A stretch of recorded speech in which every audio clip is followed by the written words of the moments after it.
The O'Reilly Factor is on tonight. Coalition forces move into Baghdad and are hunting Saddam Hussein. We'll have the very latest from the battlefield and the strategy to end this war.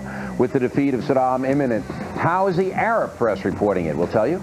A senator is calling for Peter Arnett to be tried for treason.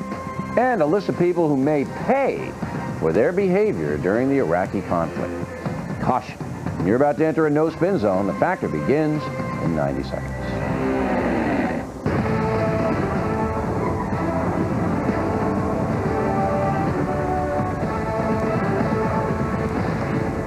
Hello, everybody. I'm Jane Skinner with the latest on Operation Iraqi Freedom. Reports from inside Iraq tonight indicate that coalition forces are in control of at least part of the Baghdad airport. And just down the road, the power is out in the capital city. The only light now is coming from coalition airstrikes around the airport and Iraqi anti-aircraft fire. The cause of the blackout that you see there on that live picture is not known, and the Pentagon says coalition forces did not bomb Baghdad's power grid, so it's a bit of a mystery. Meantime, a report from cont'd, about 15 Iraqis armed only with rifles sprinted toward a U.S. tank in a suicide charge. A Marine lieutenant colonel says the men were, quote, mowed down. And Allied forces are finding some empty Iraqi bunkers on the road to Baghdad, just pieces of clothing and scraps of food left behind. And when people in the town were asked where the fighters went, they pointed north toward Baghdad. When coalition forces get inside the Iraqi capital, they could be forced to face armed Iraqi children. This is the Ashbal Saddam, or Saddam's lion cubs, they're called. The boys, generally, we're told, are taken from their homes at about age 6 and taught to fight. They reportedly could ambush our troops on the streets of Baghdad, something, of course, everybody would want to avoid. I'll be back with more headlines for you in Operation Iraqi Freedom in just about a half hour or so, but stay with us because the O'Reilly Factor starts right now.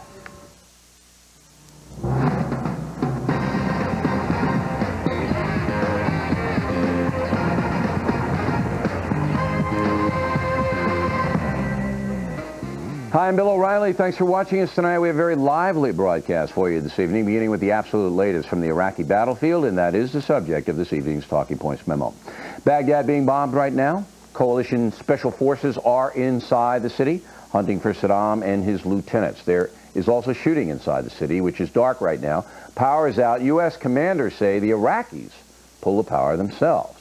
Coalition forces are at the Baghdad airport right now and have found a network of tunnels underneath it. Meantime, U.S. casualties continue to be incredibly light, less than 40 killed in combat at this point, and CIA sources tell the Factor that Iraqis killed in action could top 100,000 as coalition air power continues to hammer the few remaining Iraqi divisions. Also, the highest-ranking Shiite Muslim cleric in Iraq is urging his followers to remain neutral, undermining any chance of a holy war. All in all, that Iraqi organized resistance is falling apart. All that remains is a seizure of downtown Baghdad and the cleanup after and the apprehension of Saddam and his henchmen. And that's a memo. Now for the top story tonight, analysis of today's amazing events. Joining us from Washington are Fox News military analyst Lieutenant Colonel Robert McGinnis and Major General Bob Scales. Also here in New York City, Colonel David Hunt. Colonel, we'll start with you since you always have the inside scoop. What's the biggest thing to happen today? The airport. We've had the airport about 8 hours. I got a call, actually was patched to a guy that I'll use his name, his code name is Ratman, and I got a call through him from a guy on the at the hard stand about 8 hours ago, and this unit, special unit, was passing to 3rd and 7th Cav, and we've been seeing the reports come later, but we've owned that for 8 hours. All right, so we control the airport. Yeah. Now, apparently there were divisions there, but they weren't Republican Guard, right? Now, did they get annihilated or did they give up? A little bit of both. It wasn't much of a fight, but a little bit of a fight. And that's you already reported on the tunnels. Right. The next biggest thing is the special ops chasing Hussein and his 40 thieves. They got real close with one of them.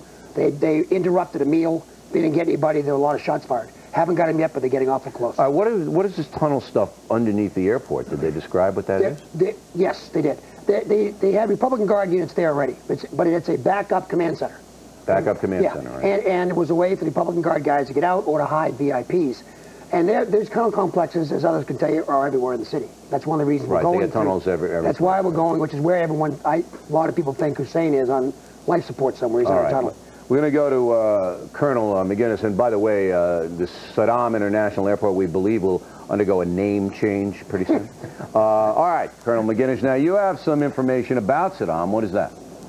Well, Bill, I talked to the Iraqi exile community and have for a long time. My friend, General Fawzi al-Shamari, who served for Saddam and rose to the rank of Lieutenant General, told me it's his theory that Saddam, in fact, is probably in the area of Mosul, that he has been there for a few days. He turned over command to Qusay, his son, as predicted and published months ago, that he's there near the Syrian border because it's a fairly easy trek across the desert there into the arms of Assad. We know about the relationship between the Syrian intelligence services and that of the Iraqis, and perhaps there's some material that has found its way over there and maybe some white vans that we're looking for. All right. Now, you say this is a theory. How credible is this? Because I have a problem with this only because our special ops forces, as you know, Colonel, are really getting information at the highest level now from captured Iraqi generals and from, all kinds of people.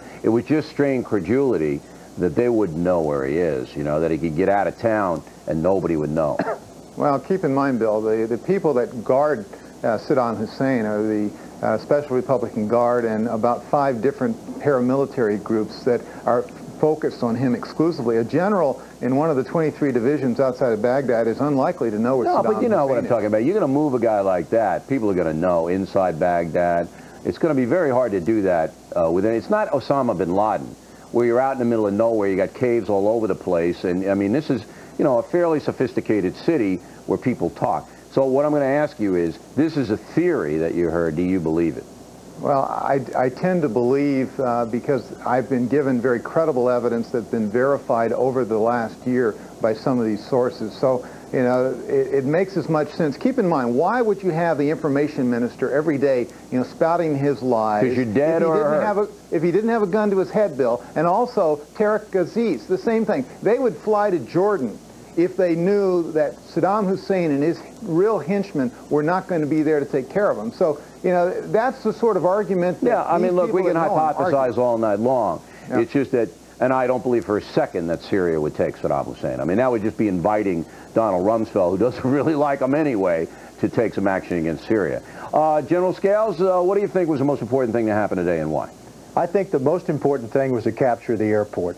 There's a lot of symbology in this war. This is a war for the minds of the people and for the citizens of Baghdad to wake up in the morning and find out that Saddam Airport is in the hands of the 3rd Infantry Division, and that the soldiers are now pushing into the outskirts of the city from the south, has to have an enormous moral and psychological impact, not only on the citizens of Baghdad, but on the rest of the world. I mean, they can no longer claim that Baghdad is invincible and unassailable, because we've absolutely proven that wrong with the presence of our soldiers on that airfield. All right, but I don't think anybody with clear head was thinking that Saddam had a chance to win this war anyway. And tactically, we know that seizing the airport is good for us because we can use it.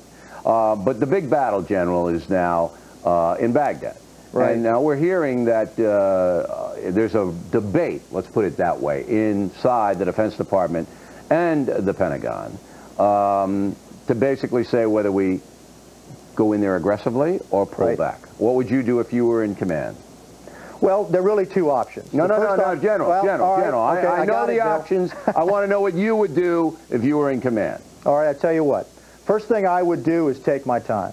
We're in charge. The clock is now ticking in our favor. No hurry. What I would do is I would push forces in as close as I can to the center of the city until I met resistance, and then I'd establish a loose cordon around the city. Not a siege, but a loose cordon. All right. A cordon allows civilians to come out, soldiers to retreat, but it doesn't allow main forces to retreat. And I would sit there and pick out the pieces inside that city that need to be attacked with special ops and precision munitions, and very, very slowly, much as the Brits are doing in Basra, take the city down. All right, Colonel Hunt, what would you do if you were in charge? What we're doing now, I think we've got special ops guys in there now. We're going to bring more forces in, more special ops, particularly Rangers, from H2 and H3, where we got the Joint Special Operations Command. Let them do their work, and then bring your tanks and heavy if you have to, and we do. You take segments of the city, you own segments, and expand out. All right, so you would slow it down too. Because today was just, we had them running and gunning, and they were chaotic, and so you would slow it down. I would not go in the city with heavy forces unless you really have to. That's as big as Los Angeles. All right. That's the death. Colonel McGinnis, what would you do? Well, Bill, we were hoping for Berlin of 1940, not Berlin, but Paris of 1944. The reality was they capitulated because the local commanders didn't want to fight. I'm afraid it could become more like Budapest in 44 and 45, where there was 6 weeks of encirclement and bombardment and some civilian casualties. So I agree with General Scales. We want to do this incrementally. We want to try to force it to implode, but we'll have to see what transpires here, especially how many of those Republican Guard folks can manage to get back in, and whether or not there's any synergy with the special Republican Guard. See, you guys are much smarter than I am in military matters, and I'm almost embarrassed that I'm going to give my opinion here, but I have no shame, and the audience knows it. I do General Patton.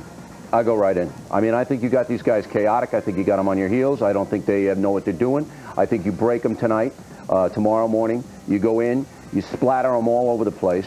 There aren't that many civilians left in the city anyway. Most of them have gotten out now. And I don't want to give them time to regroup. I don't want to give Saddam time to slip up to the northern part of the country. I want to keep the chaos going, keep the press. And that's what I would do. But you guys know more than I am. All right, we're going to have more with our military analysts in a moment. There are a lot more going on inside Baghdad. We're going to get right into it. And then a senator says Peter Arnett should be tried for treason. We'll take a look at the legal situation on that as we continue.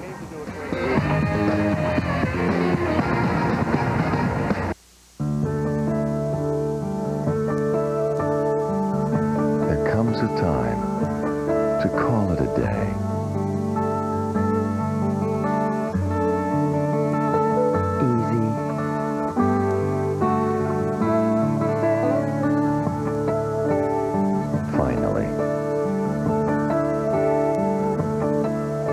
Serious faucet. Growy? Growy.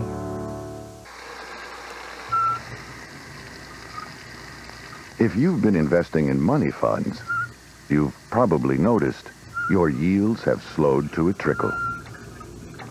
The strong, ultra-short-term income fund offers higher return potential and a 14-year history of proven performance. For an alternative to today's low yields, call 1-888-4STRONG. That's 1-888-4STRONG. We'll help you build a strong portfolio.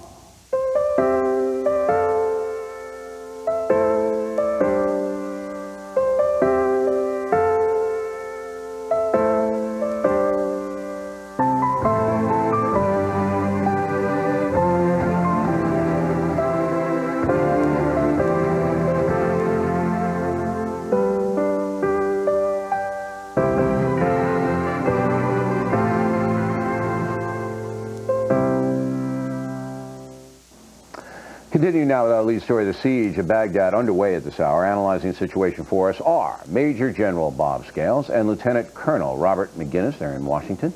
And here in New York, Colonel David Hunt. You know, I was thinking about the fall of Saigon and how the North Vietnamese were startled at the ease that they cut through the South Vietnamese army. And their original, if you read Ho Chi Minh, originally they didn't want to go into Saigon. Right. But when they got and seized the advantage, as we have in the last 24 hours, we being the U.S. and coalition forces. I shouldn't use that word we, but the coalition forces, okay?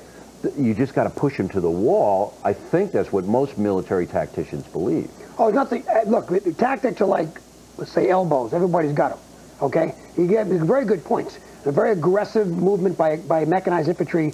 The issue, though, is the high-value targets, which HVTs, which the special ops guys are going after. The feeling is if you can kill Hussein and his guys, there is no fight. I'm not talking about stop it. Let them do their jobs, bring more Rangers in, and go to the targets we know about. And absolutely don't stop. All right. Do not stop the attack. It's hard for me, and I think the audience, to imagine how Army Rangers, all right, and other Delta Force, other people, could be in a city like Baghdad, primarily Arab city, and everybody would know it. Wouldn't they know it? No. No, they're hiding. First of all, they come in and come out in some places. Sometimes they're underground, and sometimes they're in buildings that they've been in for a couple of months. They've bought safe houses, etc. These guys, these are the best in the world. This is what they do for a living. Very brave guys, but they've been, as the CENTCOM admitted yesterday, that they've been in and out of palaces. So they've been there for a while. Yeah. And the covert activity by the intelligence community. So when it gets dark, like it is now in Baghdad, we have Army Rangers, Special Forces, Absolutely. British SAS. And Australian SAS and Polish running around the city going after where the intel community points them. But it could go to your tactic, which is we need help, bring in some heavy forces. Right. So they're pretty much calling the shots right now. They're radioing out or calling out. But they're being led by our national intelligence community and the British. Look here. We heard it here. Look there. That's what they've been doing. All right, General, does that sound right to you? Sounds right to me. You know, the key is to establish pressure. When you establish a cordon around the city, you continue to probe. Just as the Colonel said, you look for the weak spots, you get the intelligence, you find out what the psychology of the enemy is. And if the reports come back that the Republican Guard has collapsed, that there is no significant resistance in the city, then turn this into a coup de main and, you know, rush for the center of the city and take it. All right, because last night we reported, and Colonel Hunt came up with this, we had an email from a colonel in the 3rd Infantry Division, which is the lead division, as you know, all right? Now, they were stunned that they cut through the resistance they cut through as quickly as they did. And that's why I'm saying, you know, you are at the mercy of your intel, but these guys had intel too, and they were still shocked that they just cut right through. I mean, that corridor, is that how you say it? Karbala, you know, they thought they were going to have a tough fight there. Right. You know, they lost 3 guys, according to the email. According to the email we read last night that Colonel Hunt came up with. They lost 3 guys, General, and they killed 10,000 of the enemy. Well, that's right. I mean, if the enemy's collapsing, we'll know it. But right now, the intelligence doesn't tell us definitively that the Republican Guard, particularly the Special Republican Guard in the city, has completely fallen apart. We're going to know that pretty soon because, as the Colonel says, we got eyes and ears inside the city. And if that's the case, and if the city's wide open, then it's Paris in 1944, move in, capture the city, and start the hunt for Saddam. All right. How do you see the end game going, Colonel McGinnis? Well, the end game, you know, I expect this really to be closer to Budapest than to, you know, the Paris analogy. One thing to add there, though, last night when they crossed the bridge there across the Euphrates, there were 3 counterattacks, but our superiority of fire killed 500 at that particular bridge. So we're going to use the superiority we have with AC-130s and all the spooky stuff, all the Ranger operations and Delta and so forth. We're going to soften all the middle. We're going to find the Special Republican Guard, and then eventually it's going to fall from within. I don't see that this is going to last weeks, perhaps another week, and we'll see here shortly exactly how that's going to fall apart. I can't predict, because my prediction at the beginning of the war was wrong, because I thought that they were going to fight an all-out war, not a political war. And that brings me to my last question. This is still a political war, General. Right, you know? Absolutely. Absolutely. It is a political war. And more importantly, it's a war for the hearts and minds of the Iraqi people. You know, the ideal scenario would be is if the people inside that city have had enough of it, they turn on their leaders, they attempt to destroy the Special Republican Guard, and the Iraqi people liberate themselves. Yeah, I doubt that would be the way to do it. But, Bill, it could happen. It could, but I doubt it. I haven't seen that kind of spunk, and you know the Republican Guard, they're vicious guys, so I don't see it. Do you see it happening from within? No. I think we're gonna have to deal with more killing. I think what the numbers we're seeing are somewhere between the 10,000 we saw in the email and 100,000 that's now being talked about. And for whatever reason, we don't want to admit to that. We have destroyed division upon division. These guys. When the casualties after this comes out, because again, it's a political war, and they don't want to tell you how many have been killed. And Colonel McGinnis, if you find out where Saddam is, let us know right away, and we'll deal with it. I'll send a message to you, Bill. All right. Thanks a lot, Colonel. Guys, we appreciate it. We'll see you tomorrow night in a moment. The Arab press has been brutal on the USA, as you know. How is it reporting the big American victory that's in progress? And then, will some Americans pay a steep price for their behavior during this war? Upcoming on The Factor.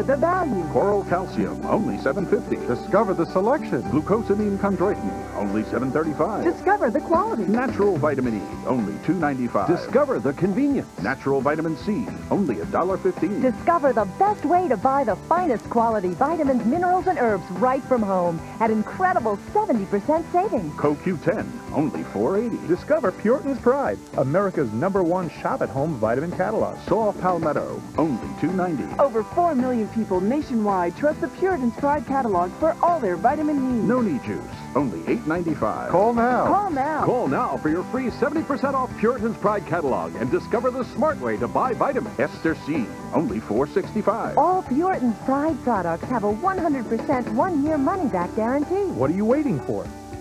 Call now for your free Puritan's Pride catalog and receive a coupon for $5 off your first order. Call 1-800-403-0707 right now. In the Impact segment tonight, as you may know, some of the Arab media have been brutal toward the USA in covering the Iraq War. Al Jazeera tops that list. And ironically, Iraq has now stopped Al Jazeera from broadcasting in that country. Joining us now from Qatar in the Persian Gulf is a former producer for Al Jazeera, Hussam Ukawi, who currently works as a news anchor at Qatar TV and Dubai Business Channel. We are always amazed that our coverage in America is so different than your coverage in the Gulf. Can you explain that to me? Yes, of course, Bill. It is very different. Ours is what you are trying. You always say that yours is fair and balanced. We think the media in the Arab world is more balanced than the Western media. All right. Now, I think that's crazy because what you show is basically the Iraqi point of view. And I've seen Al Jazeera. I haven't seen your network, and I don't think you're nearly as bad as Al Jazeera. But let me just ask you this. Today was a huge day for the coalition forces. Big victories all over the place. Did you guys report that? Of course. You were taking the pictures of Al Jazeera. You were broadcasting the Al Jazeera footage of them. And yes, I'm sorry, I don't want to cut your flurry of happiness about this. Well, you have the right. But cutting it means that you should see the other side of this war you're waging. All right, well, that's which fine. You don't show on your television. Well, we show it all the time. We show civilian casualties. We show opposing points of view. But did you report today, sir, that the coalition forces have just about decimated the Iraqi military? Did you report that today? Of course. In fact, I was amazed that Fox News said it was taken over, the airport was taken over by the Americans, and then they said no, it wasn't really that true. But Al Jazeera and their reporter from Centercom was assuring that it was taken by the Americans. Yeah. All right. So you are reporting the facts straight now, and we're glad of that. The coverage, would you agree with me? We have been always, Bill. Not always. We have been no always way. No doing way. this. No way. But that's all right. We'll have a gentleman's disagreement, okay? But Al Jazeera and your network and all of that have been sympathetic to the Iraqi point of view. Would you not agree with that? You've been sympathetic to their point of view. Well, Bill, the whole Arab world and, to that matter, the Muslim world is dismayed by the unfairness of this war. And you don't expect them to be happy what the Americans are doing. Especially they are doing what the whole world is refusing. They did it against the will of the whole world. Doesn't matter. The international community. Your job as a journalist is to report the facts, see? And the fact of the matter is you can disagree with the policy, but the fact of the matter is the United States and Britain have been very careful not to kill civilians. They've been very careful not to rip the country apart, and you guys haven't shown that. Yeah, but how come you are all of a sudden so sympathetic to the Iraqis, and you, the only superpower on earth, you are afraid of Saddam Hussein? Nobody takes that story in the Arab world no more. There is lack of confidence, Bill. They think that democracy cannot come with the tip of smart rocket or guns. All right, let me ask you this, Mr. Akawi. Even people who love, some people love, who love America, you push them. They are angry because the Americans push them to support Saddam Hussein. And of course, they are not supporting Saddam Hussein. Even those who hate Saddam Hussein, all right, look, they are forced to support the Iraqis and be against the American action. Because they're misguided people. If Saddam Hussein was not confronted by the United States and Britain, he would remain in power. He would remain in power. And if he remains in power, sir, he kills more Muslims and Arabs. And you guys don't get that. He's a killer. And you just discovered that. You don't know about other killers around the world. It doesn't matter. You don't make one wrong and say you're going to keep that because there are other bad people. You don't make that argument. That's not an intellectual argument. Bill, that is the problem. In fact, many people think that what is matter is only the American point of view. What you think is good when you even confiscate the tears of others. You don't want us even to mourn our dead. As long as it serves you, it's okay. The generals who were with you a moment ago, just 2 hours before that, I saw Mr. Kevin, or I don't know exactly the name, was telling the retired generals to shut up. And he said it so emphatically that it was really ridiculous. Those generals who were sitting with you, with due respect to all of them, if they don't say what you want to hear from them, you tell them, shut up. So what kind of... I would never tell a general to shut up under any circumstances. Mr. Akawi, I know I'm not going to change your mind, but I'll tell you this. We're good people here. We don't want to hurt any Muslims or any Arabs. We are removing a killer from power, a killer, a man who kills your own people. We're removing him, and we're going to put in something better so the people in Iraq can have some freedom. We appreciate you coming on, sir. Thank you very much. Plenty more ahead as the factor moves along this evening. Senator Jim Bunning says Peter Arnett should be tried for treason. We'll hear both sides in a moment. Mr. Goodwrench, who is this one and only GM expert? I gotta find this guy. You're Mr. Goodwrench? Yep. Which means you use genuine GM parts. Well, actually, we all do. Now you're just trying to throw me. Mr. Goodwrench had over 1 million hours of GM training last year? That's right. Doesn't leave much time for Mrs. Goodwrench now, does it? Find Mr. Goodwrench at over 7,000 GM dealerships nationwide. If Mr. Goodwrench were a tool, what kind of tool would he be? A wrench? Ooh, sorry, miter saw is what we were looking for. Miter saw. Someday, it all pays off. When you face the challenges and you've made the right moves. Through it all, Prudential Financial is there. Because when it comes to your financial security, having the right partner can mean everything. Prudential Financial, growing and protecting your wealth. Tonight, we are now poised for the next objectives, and our plan is on track. America's war strategy. An exclusive interview with General Richard Myers on Hannity and Colm. Tomorrow, we are freeing the people of Iraq from one of the cruelest regimes on earth. If Saddam is found, how will he be dealt with? Will Iraqis seek justice or just plain revenge? Operation Iraqi Freedom. We have continuing coverage. At 5, it's the big story. At 6, watch Special Report. At 7, it's the Fox Report. In the Factor follow-up segment tonight, Senator Jim Bunning, a Republican from Kentucky, has said that Peter Arnett should be tried for treason. You may remember Arnett opined on Iraqi TV that the U.S. war plan had failed. Obviously not great reporting. Peter Arnett was born in New Zealand but is an American citizen. Joining us now from Orlando with a look at the treason possibility is First Amendment attorney Larry Walters. Hello. And from Atlanta, Philip Kent, the president of the Southeastern Legal Foundation. Treason question, very dicey, Mr. Kent, but you're down with it, as they say? Well, Bill, you know, the U.S. Constitution's framers were very narrow in the definition of treason because they'd been accused of treason themselves by the British. So you had to have 2 witnesses, there has to be intent, and giving aid and comfort to the enemy. So consider what Peter Arnett did. He was on Iraqi TV, a country we're at war at. He made statements that helped the Iraqi military on a TV station that 24/7 was aiding the Iraqi war effort, and he stiffened the resolve of Saddam's soldiers to hunker down, fight, and kill Americans. All right, well, look, I have no argument with that, but I think you'd have to prove that what he said was damaging to the country. I might have a problem doing that. Mr. Walters, how do you see it? I think the First Amendment would provide an absolute defense to any kind of charge of treason, but even if it wouldn't, do we want to live in the kind of society where reporters have to be looking over their shoulder and making sure that their reporting is acceptable to the government and the military?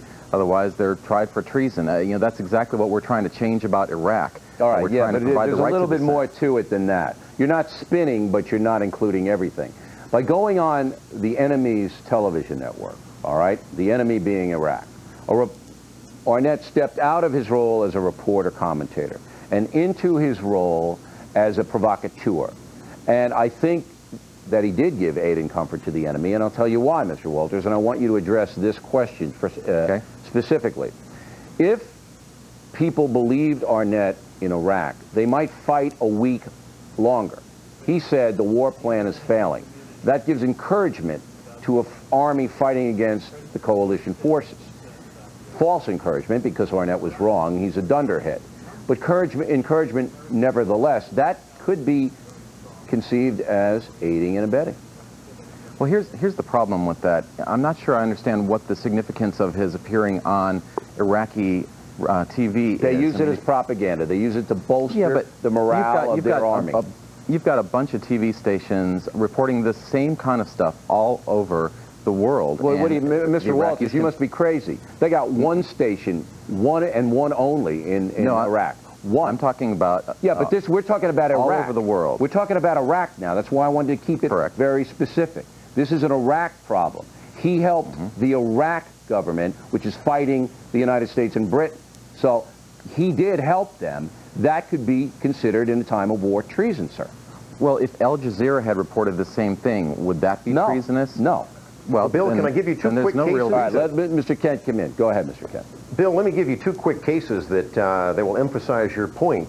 Remember the names Robert Best and Douglas Chandler. These were American citizens who during World War II broadcast on Berlin radio. After the war, they were extradited, they were tried and convicted of treason because they went against the Allied war effort. The same thing can apply to Peter Arnett. I'm not sure Arnett does not give an absolute license. No, he didn't do what Tokyo Rose did or the guys that you mentioned. Tokyo Rose was pardoned anyway. He made a mistake.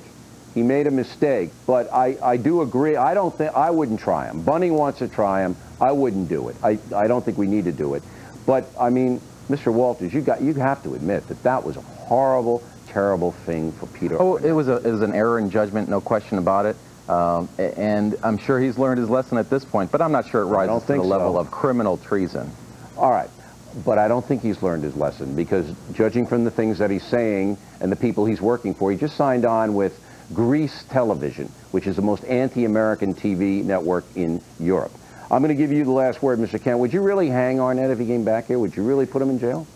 Bill, I don't know if we could get a conviction or not, but there sure is a good case based on those two cases I just mentioned. And you want to see him in cuffs, huh? Absolute license. You want to see him in cuffs, Mr. Kent? I'd love to see him prosecuted. Yes, sir. Wow.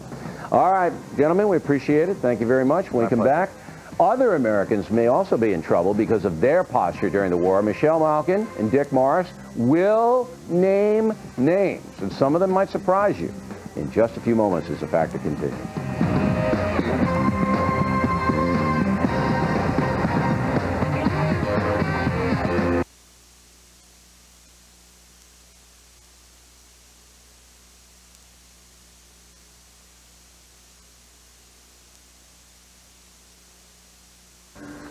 Hey, Jane, Baghdad became a battlefield tonight. The skies over that city rocked by dozens of blasts. The presidential complex and targets on the outskirts of the city were hit.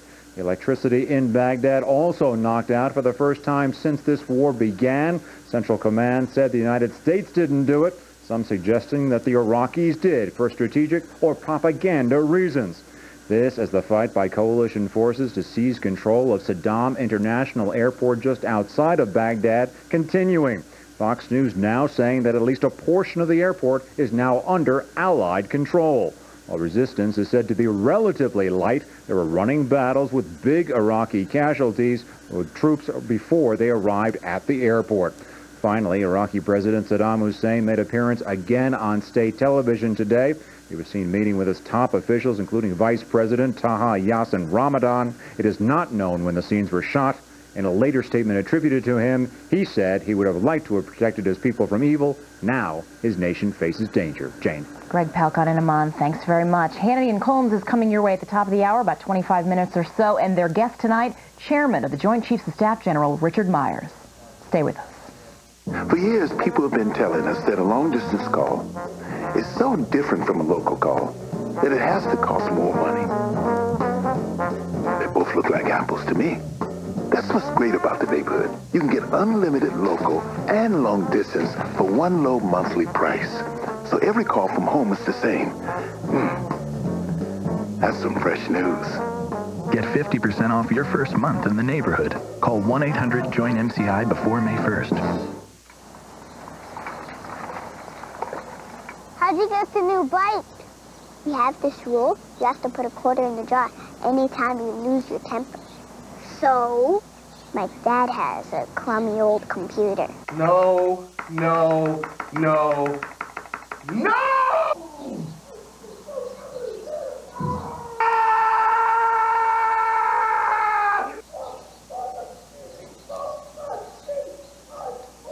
Cha-ching. Maybe it's time to upgrade your old computer. Step up with a compact Presario by HP, powered by the mobile Intel Pentium 4 processor M, and get the performance you need, all for what you'd pay for a lesser computer. To buy, simply call, click, or visit your local retailer. Daddy, cash. When it really matters, choose compact and the mobile Intel Pentium 4 processor M. Thanks for staying with us. I'm Bill O'Reilly in the Personal Story segment tonight. 2 weeks ago, I promised you that the Factor would have the most honest and accurate coverage of the war in Iraq.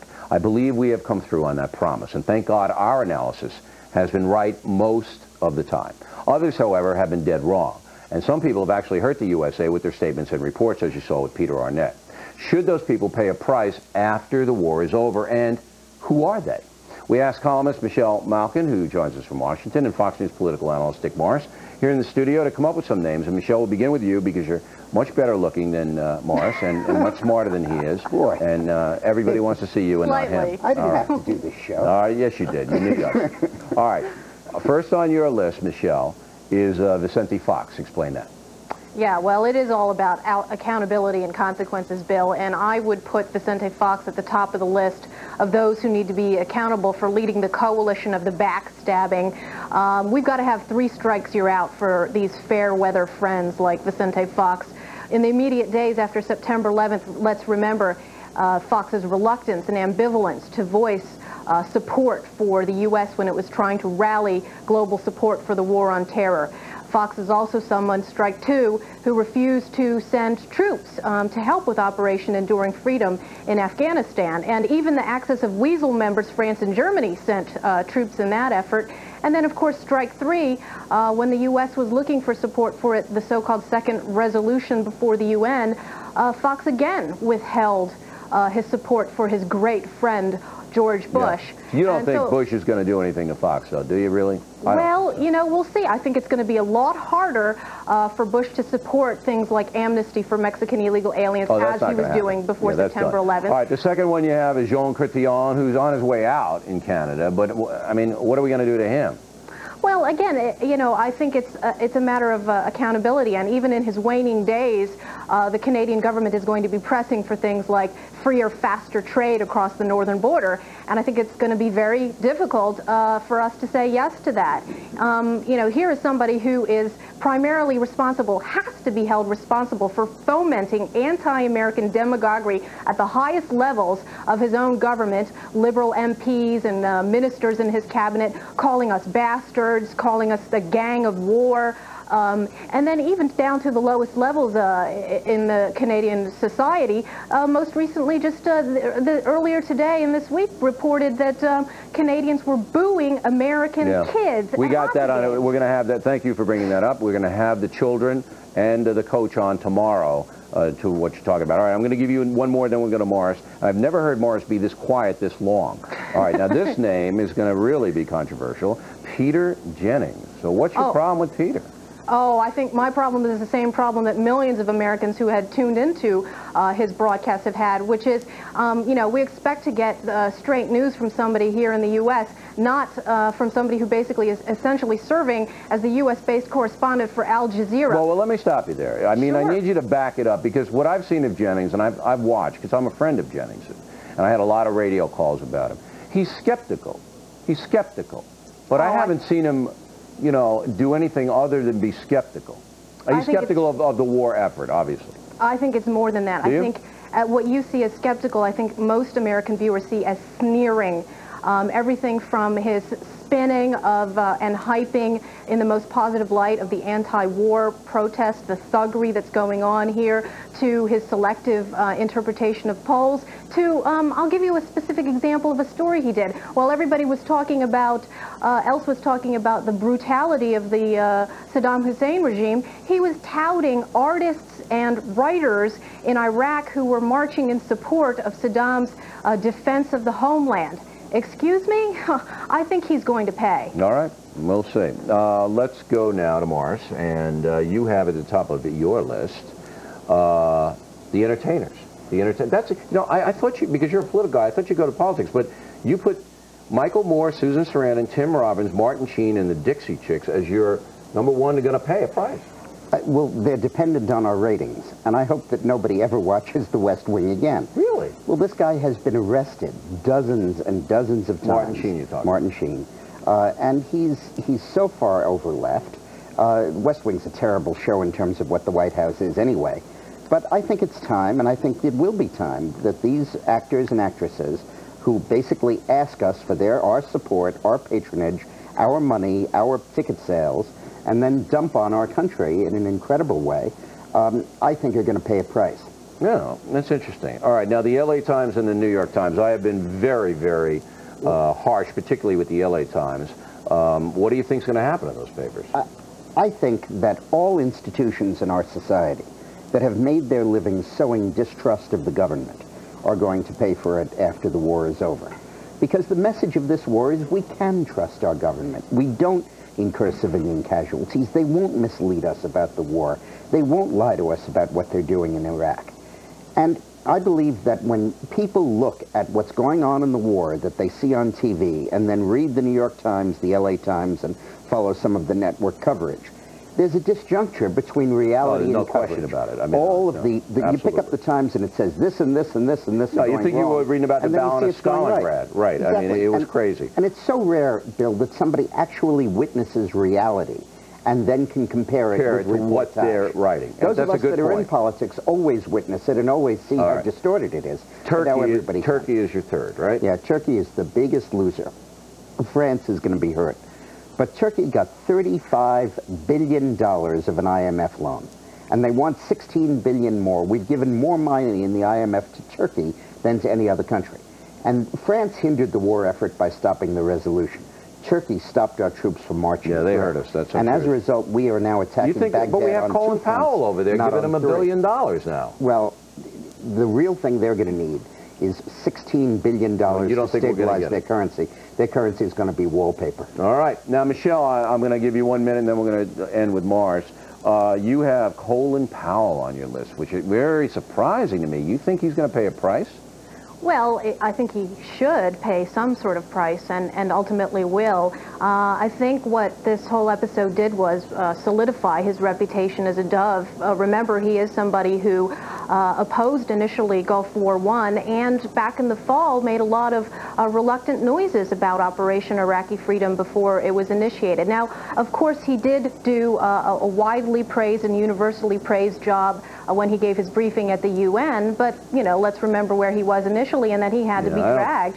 I think that he is going to suffer consequences, if not personally to his personal reputation and among the media. At least I think that there's undeniably going to be a diminution of his credibility. I don't see it. I think power and influence. I don't see it. I think Colin Powell emerged from this stronger than before. I'm going to give you the last word. Colin Powell is an operative of George Bush. If Rumsfeld and Powell switch jobs, they'd switch advocacy. He's doing what Bush wants him to do in protecting his left flank. And therefore Bush will protect him. Right? And Powell's not going to be hurt. You know who the other big loser is? The Democratic Party.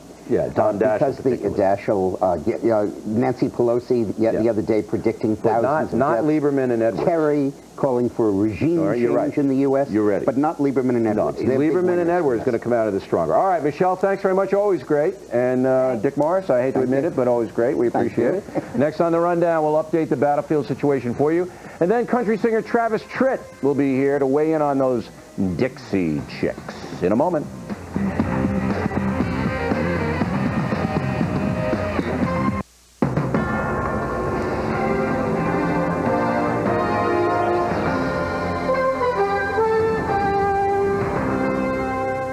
What if you could push back the clock, count to 3, and lift your face back into the bright, tight look of youth? Well, now you can. It's Skin Tight, the instant lifting serum used by Dr. Louis Feder to give his patients an instant youth lift. Surgery-free, toxin-free, and painless. Smooth on one drop. Then press out those sags and lines, and it holds tight for 8 radiant hours. Lift and press. 2, 3. No tricks, no hidden tape. Skin Tight is an instant lift that lasts all day or all night. Wrinkles and frowns seem to melt away from this to this. My amazing Skin Tight Lift Serum will take 10 or even 15 years from your looks. Your first 30-day supply of Skin Tight is just $29.95. Are you ready for a lift? Call now for rush delivery. Call 1-800-603-1900 to order Skin Tight. That's 1-800-603-1900. So call 1-800-603-1900. Attention, property owners. Summer's on the way. Do you spend weeks or months struggling with thick, overgrown lawns? Well, now you can clear acres of grass and all your fall leaves while you sit. Introducing the Cyclone Rake, the revolutionary all-in-one vacuum mulcher. It hitches to any riding mower but gives you 10 times the lifting power and 5 times the hauling capacity. It mows huge lawns like this in a single load and leaves them clean as a carpet. It clears overgrown fields so they look like fairways. In the fall, you can clear oceans of leaves with no work at all. The Cyclone Rake picks up nearly anything that isn't hard frozen to the ground in a single pass. It even turns debris like this into mulch like this. Better yet, when you're finished, it folds up flat and hangs right on the wall. So call 1-800-494-1660 for your free Cyclone Rake information kit. See how easy it is to turn yard cleanup into a ride in the park. That's 1-800-494-1660. Call now. Time now for an update on the battlefield situation in Iraq. Joining us from Washington is Fox News Pentagon correspondent Brett Baer. Hey, you've been doing a good job down there, Barry. Don't let anybody tell you differently because I've been watching you. No, I'm serious. You've been doing a really good job. And I know what you're going to say when I ask you this question, but I have to ask it. You know, the fact that we have tentacles now all over the world. We're getting information that's coming in here like crazy, and it's hard for us to confirm the information. But we are hearing that, unfortunately, when the special ops rescued Jessica the other night, Jessica Lynch, they found 11 bodies, and we are hearing that some of those bodies are Americans. You're not in a position to confirm that yet, are you? No, Pentagon officials in Central Command not saying that that's confirmed yet. They are saying the identification process is continuing, and also notification of next of kin. So that indicates that some are believed to be U.S. soldiers. Right. So we can pretty much tell the folks that there are going to be some dead Americans there, and it looks like they were executed. All right. So that's POWs executed. More on Saddam Hussein. All right. Now we have a pretty interesting development just happening whereas looks like Secretary of Defense Rumsfeld wants to form an Iraqi government before they get Saddam Hussein. Tell us about that. Yeah, Bill, senior defense officials are confirming to us that Defense Secretary Rumsfeld wants to get a new interim Iraqi government in place even before this war is finished.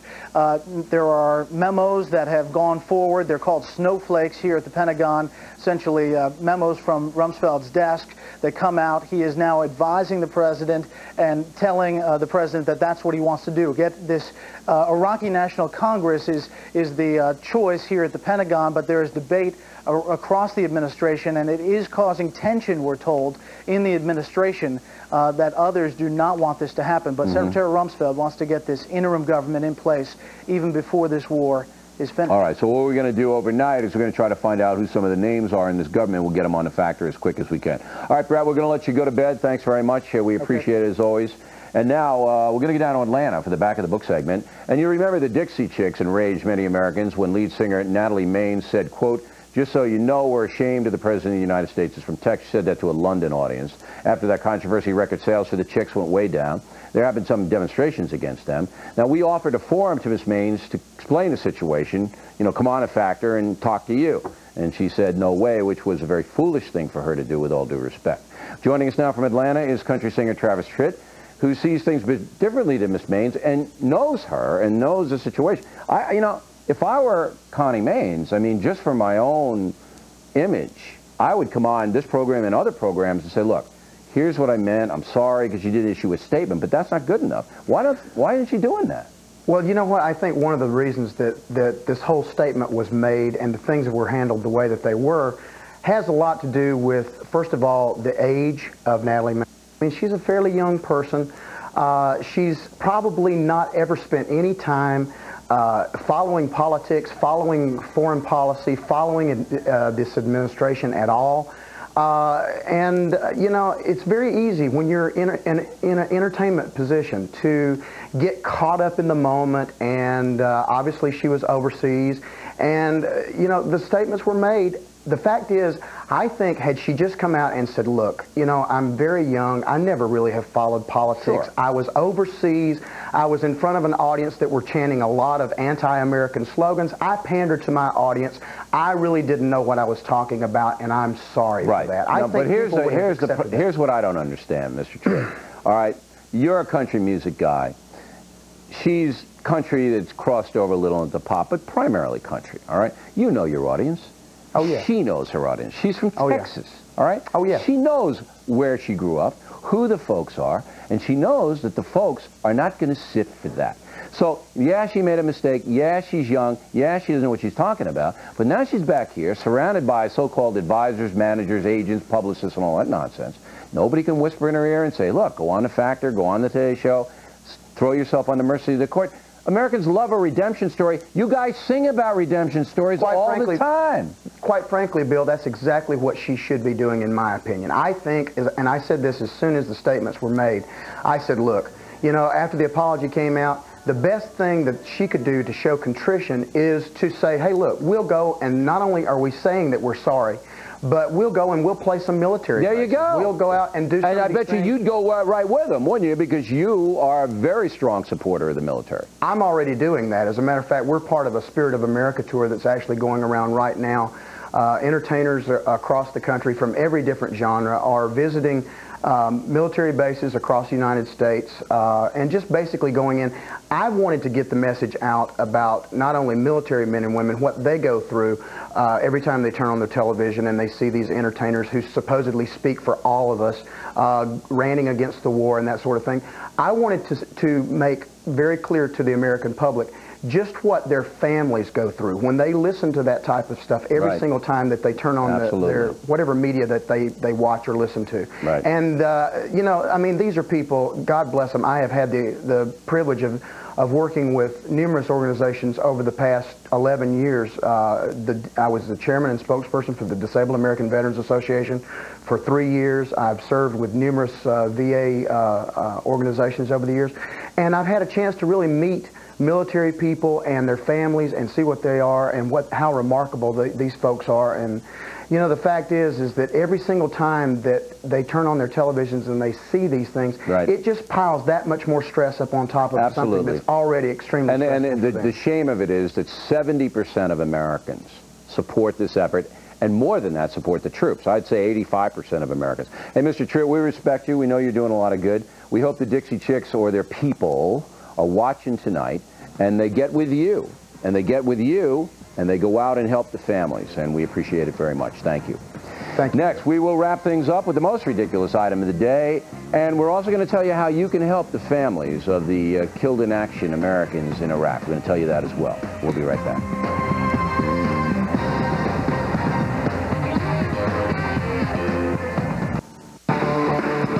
Coming up on Hannity and Combs tonight, an exclusive interview with the chairman of the Joint Chiefs of Staff, General Richard Myers. As the battle moves to Baghdad, we'll get an update on Operation Iraqi Freedom. Former Secretary of State Henry Kissinger joins us. Is this war going better or worse than anyone expected? And the former Prime Minister of Israel, Ehud Barak, is here. Is the war inflaming an already tense situation in that area of the world? Big night tonight, and it's all coming up in just a few minutes on Hannity and Combs. No more biking for you. Oh, boy. It's the moment of choice, Tylenol or Advil. Doctors nationwide choose Advil most for strains and sprains. Advil gives you longer-lasting relief than Tylenol on tough muscle pain. Advance to Advil. Hello, it's Dr. Ross. I have your colon polyp test results. You're fine. Help stay that way with new Caltrate Colon Health. You may help reduce the risk of recurrent colon polyps, a colon cancer risk factor. Don't wait. Take new Caltrate Colon Health.